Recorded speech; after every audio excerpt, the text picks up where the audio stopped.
Hey guys, welcome to this week's podcast episode for the Financial Freedom Podcast.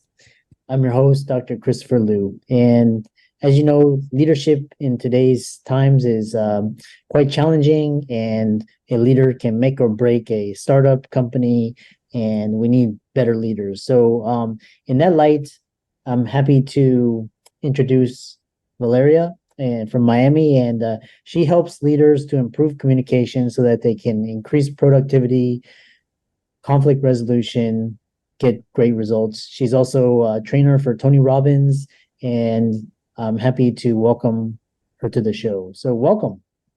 Thank you, Chris, for the invitation. I'm so happy to be here. Yeah.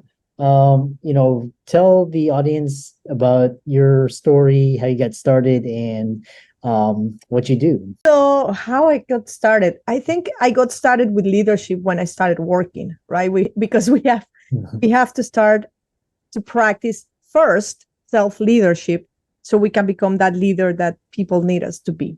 So, I started in business about 30 years ago, and one thing led to another. I started in sales, and then I became a sales manager, and then I created my own company. And then I had the opportunity to start training other people. And in 2003, I moved to the US. As you can see, or you can tell by my accent, I am originally from South America, and I've been here for about 20 years.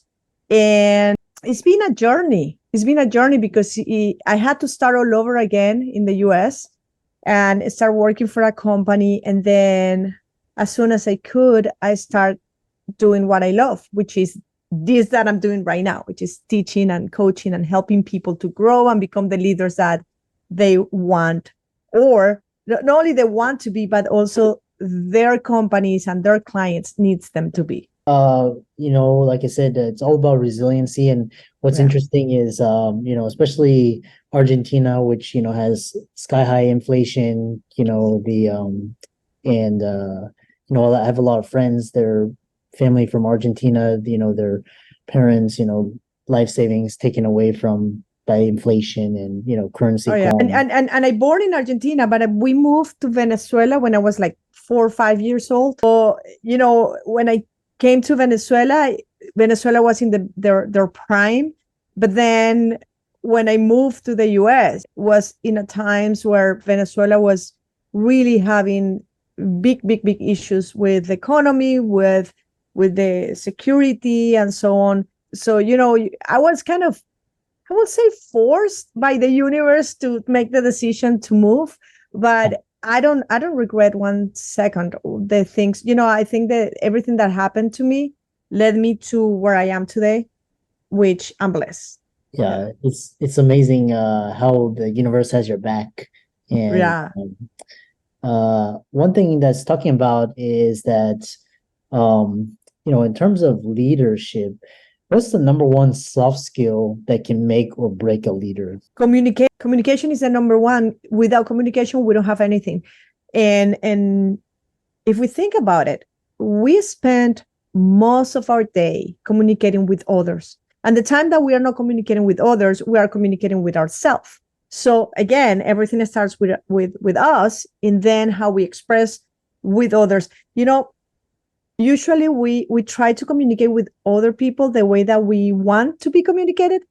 But the truth is that we have to be very strategic on how we communicate with others, because we want to communicate with others or to others in the way that they need to be communicated. And that is one of the biggest challenges for any leader. And especially Tony Robbins, the training is, pretty rigorous. And so what are some 5 ways to improve your communication skills? Well, the first one is think before you talk, right? Think before you speak. Is like, what is the goal behind what you are going to say? Because sometimes we say too much. Sometimes we say things from an emotional point of view instead of being pragmatic and say, okay, this is my goal, and does this serve me or does this not, right? So that's the first thing. The second thing will be listen to understand instead of listening to respond.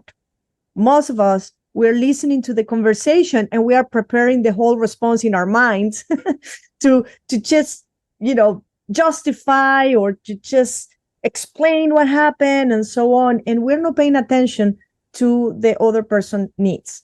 So if we start listening to understand, then we can really provide a response that is more proactive. Another way or another thing that we should pay attention when we communicate to others is understanding that everybody's different, but we are predictable different, and we have behaviors that there are patterns that we run, and there are personality styles. I use a lot the DISC personality style assessments to understand, okay, so who you are behind your words, right? So I can really communicate with you the way that you need to receive the information. There are people that needs the information straightforward, very focused on the goal, on the results. There are other people that need more time, that need to the step-by-step process, for example, right? So understanding that makes a huge difference.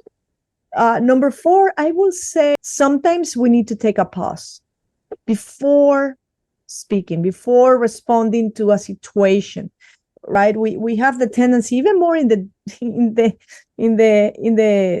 times that we are experiencing right now, we receive an information and trigger us a response that we don't think too much about it, right? And sometimes if we feel that the emotions are going high, is the signal for me to put a pause and to think through before I speak.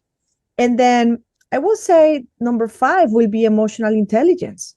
It will be understanding that emotions can be something that will play in our favor in some cases, but sometimes will be on the way of our communication. And we have to understand that we need to self-assess. We need to understand where we are emotionally, but we have to understand that we are dealing with people. Even more, you work a lot with doctors, Christopher. So you understand this. When you have a patient coming to your office, there is an emotion that person has because, either that person is not feeling well or something is going on.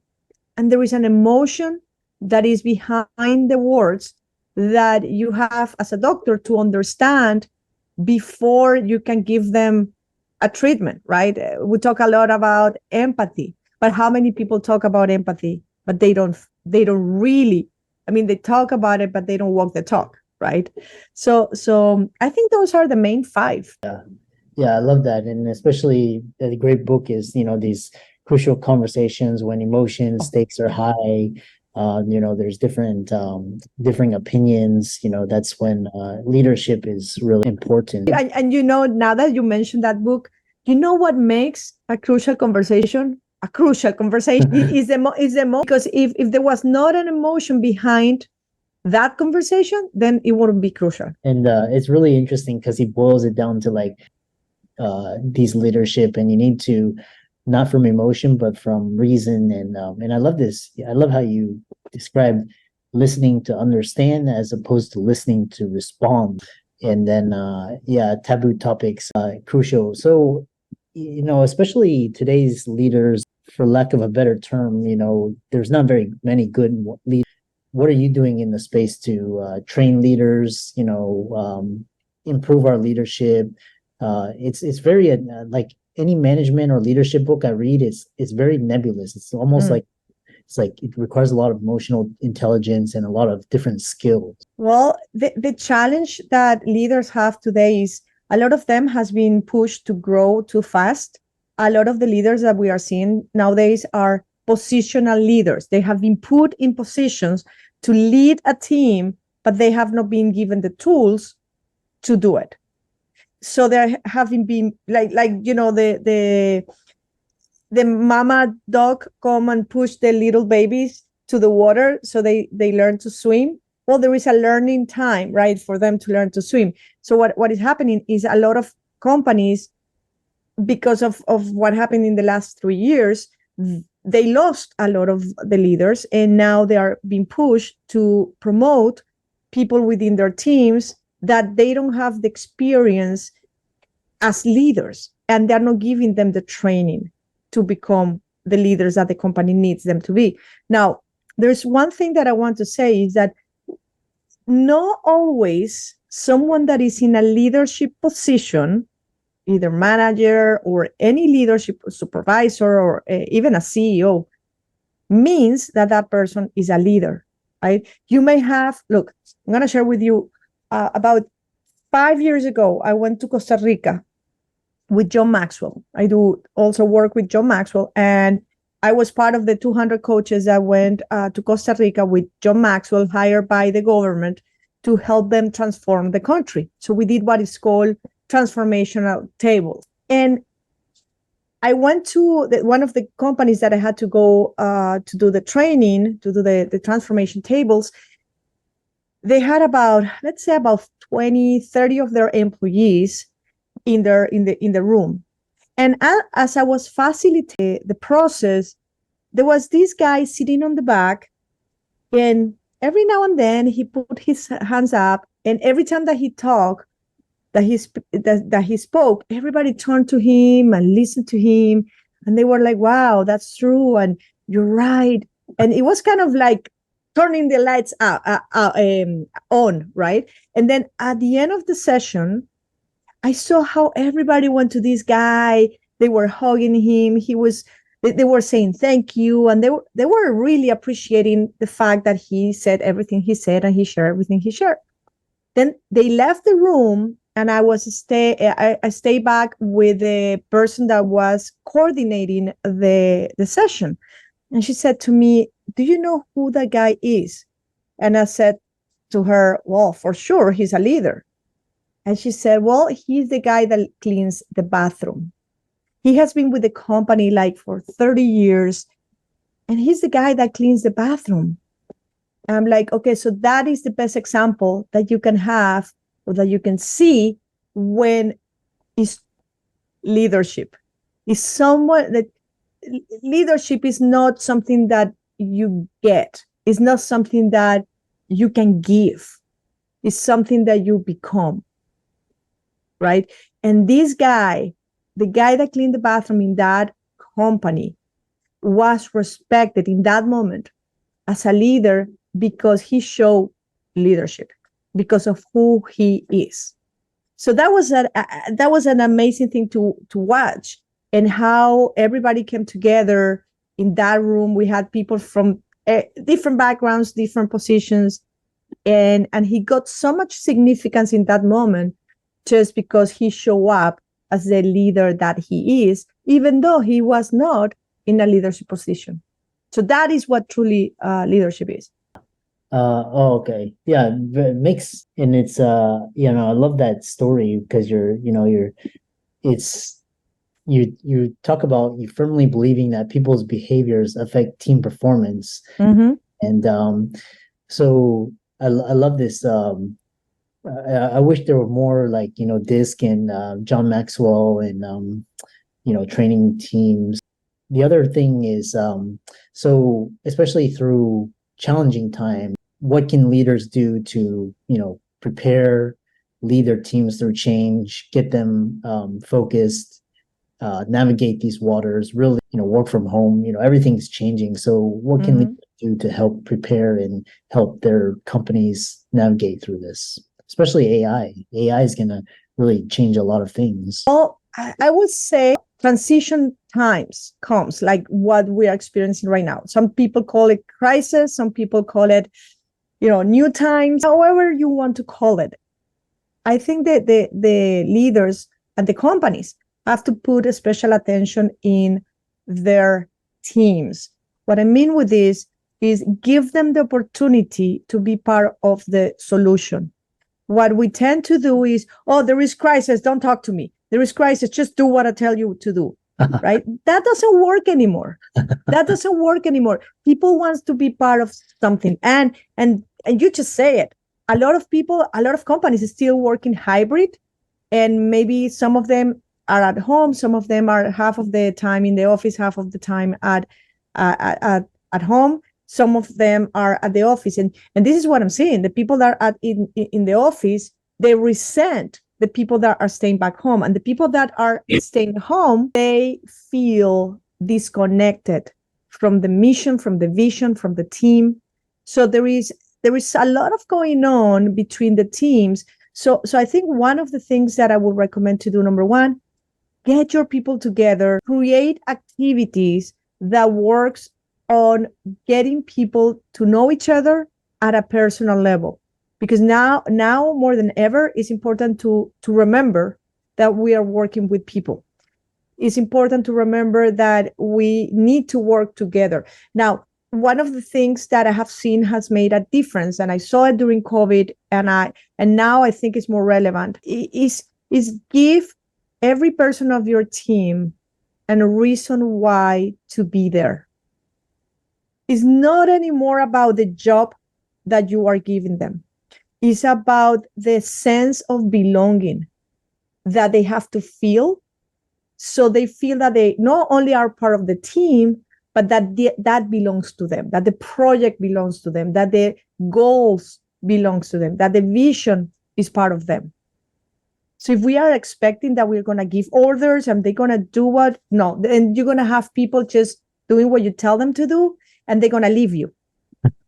They're going to leave you because, people leave people. They don't leave companies. They leave people. So if they don't feel that they are part of something, you have to compensate right now the distance, the separation that we have with something. And I think what gets us closer is the sense of belonging. This is mine. I'm part of this. Right? Mm-hmm. I'm an important piece of the puzzle to make this work.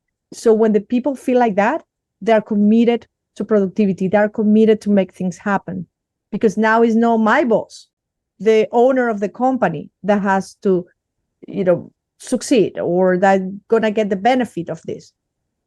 I'm part of that too, and I get the benefit too. And when I say benefit, I'm not saying, give them money. No, this goes beyond money. It has to be more with the culture, with the identity, with the sense of belonging.